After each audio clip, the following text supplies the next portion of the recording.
আসসালামু আলাইকুম। আশা করি সবাই ভালো আছেন। আপনারা যারা ফ্রিল্যান্সিং শিখতে চাচ্ছেন, আমাকে প্রশ্ন করেন অনেকেই যে, "ভাইয়া কোন বিষয়ের উপরে ফ্রিল্যান্সিং শিখবো?" আমি সবাইকে একটা কথাই বলব যে, আপনি যে বিষয়ের উপরে ফ্রিল্যান্সিং শিখেন না কেন, সবার আগে আপনি ডিজিটাল মার্কেটিং নিয়ে ফ্রিল্যান্সিং শিখেন। এতে করে আপনার উপকার হবে ২ ভাবে। এক হচ্ছে আপনি পরবর্তীতে যদি ওয়েব ডেভেলপমেন্ট কিংবা গ্রাফিক্সের উপরে কাজ শিখেন, সেক্ষেত্রে আপনাকে কিন্তু অবশ্যই ডিজিটাল মার্কেটিং এর বেসিক নলেজগুলো প্রয়োজন পড়বে। কারণ আপনি শুধু মার্কেট প্লেস থেকে কাজ আনবেন এরকম কিন্তু না।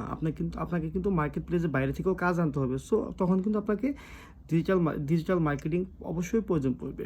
আরেকটা হচ্ছে ডিজিটাল মার্কেটিং শুধুমাত্র যে সোশ্যাল মিডিয়া মার্কেটিং তা কিন্তু না। এখানে কিন্তু গ্রাফিক্সের কাজ আছে প্লাস ওয়েব ডেভেলপমেন্টের কাজও কিন্তু আছে। তবে একটু বেসিক আকারের। তবে ডিজিটাল মার্কেটিং এর কাজ শিখলে আপনার সব দিক দিয়ে লাভ। আপনি পরবর্তীতে যেকোনো পেশায় যেতে পারেন না যান না কেন কিংবা যেকোনো কাজে শিখেন না কেন, আপনাকে অবশ্যই ডিজিটাল মার্কেটিংটা প্রয়োজন পড়বে। আশা করি বুঝতে পারছেন। সবাই ভালো থাকবেন। আল্লাহ হাফেজ।